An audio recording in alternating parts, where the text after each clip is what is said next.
sini. Okey. Ini kita serah. Okey, tidak.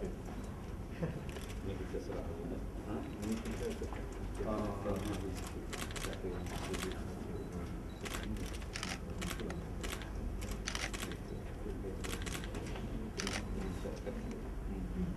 yang membawa aduan berkait dengan ketidaktelusan undi pos pada hari ini kepada Suakam ialah saudara Suhaizan Kayat yang juga merupakan Ketua Penerangan Dewan Pemuda PAS Pusat, merangkap pengarah Jawatan Kuasa Khas Undi Pos N31 Bagan Pinang. Baik, dalam kesempatan ini saya sekali lagi ingin menegaskan ataupun menekankan beberapa perkara yang perlu diberikan perhatian serius. Yang pertama ialah sekurang-kurangnya 7 poin.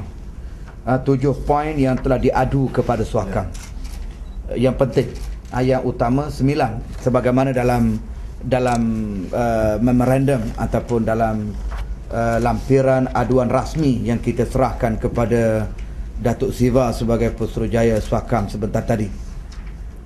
Berkait dengan sistem undi pos yang longgar, yang terbuka kepada manipulasi dan penyelewengan, mencurigai peti undi yang diserahkan kepada MINDEF, kemudian daftar pemilih yang berbeza antara SPR dan juga yang dikeluarkan oleh Angkatan Tentera Malaysia.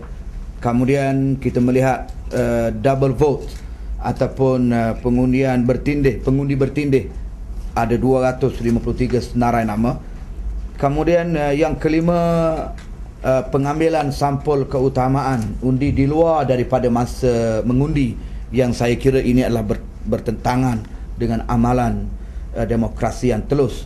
Kemudian yang keenam ialah bagaimana menteri berkempen dalam kem tentera sekaligus membuat rasuah politik.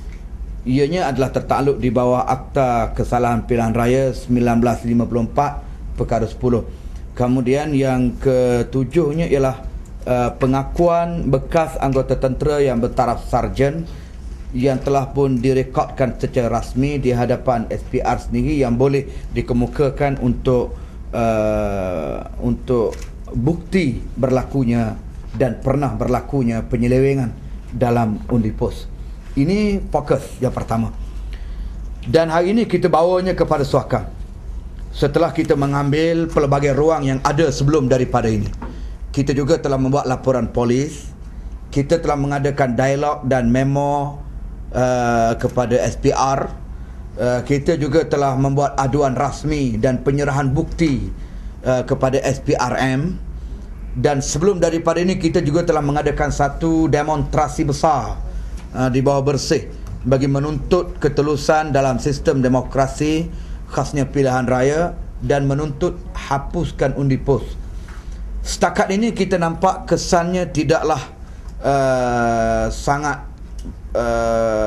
memberi keyakinan kepada kita bahawa ketelusan itu benar-benar telah berlaku. Maka kita ada satu lagi peluang pada hari ini, ialah kita bertemu dengan Suakam dengan meminta supaya pihak Suakam mengadakan public inquiry, dan insya-Allah kita harap selepas daripada ini Suakam dapat mengambil tindakan yang berkesan. Jika ini nanti tidak juga mendatangkan kesan yang kita harapkan, kesan yang positif, Dewan Pemuda PAS Pusat juga sedang meneliti ruang-ruang yang lain untuk kita meneruskan hasrat kita ini, dan kemungkinan besar insya-Allah kita akan membawanya ke peringkat antarabangsa. Kita bawa ke peringkat antarabangsa sebagaimana langkah yang diambil oleh lawan kepada Hamid Karzai di Afghanistan, yang meragui berlakunya proses dan juga penyelewengan dalam sistem pilihan raya di Afghanistan, membawanya ke peringkat antarabangsa dan akhirnya menghasilkan pembatalan 1 juta lebih undi yang berpihak kepada Hamid Karzai baru-baru ini. Jadi kita ada satu lagi ruang, jika sekiranya ruang yang telah kita ambil ini tetap menemui jalan buntu.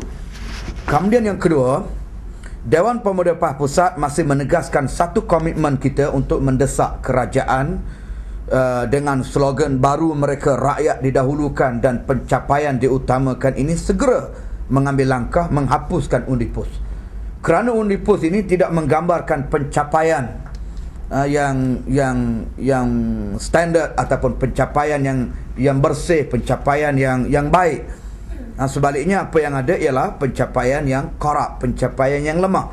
Jadi mengutamakan pencapaian, sepatutnya mereka menutup segala ruang manipulasi dan mengatasi segala kelemahan yang wujud hasil daripada kecurigaan daripada pihak rakyat. Kalau benar mereka mahu mendahulukan rakyat, maka sila dengar rungutan-rungutan rakyat, bukan saja daripada PAS. Sebentar tadi saudara juga mendengar bagaimana Putrajaya Suakam memberikan satu penjelasan, bahkan mereka dokumenkan penjelasan mereka dalam satu buku yang bertajuk Human Rights and Election ini, bagi menunjukkan bagaimana pernah ada siasatan daripada Suakam berkait dengan ketidaktelusan perjalanan pilihan raya dalam negara kita, khasnya berkait dengan undi pos dan lainnya.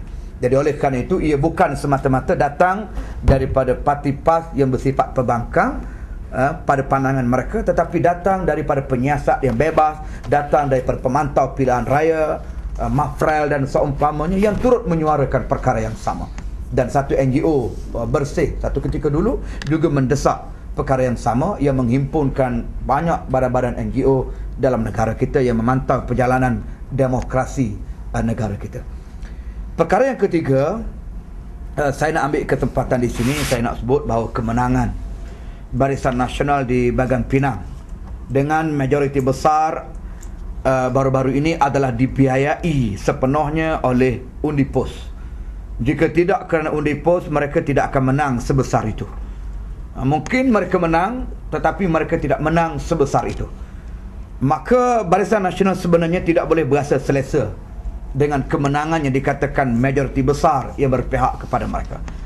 Jadi kecurigaan yang berlaku pada undi pos ini turut membabitkan status kemenangan mereka, yang saya anggap sebagai kemenangan tidak bermoral dan kemenangan yang sangat mencurigakan.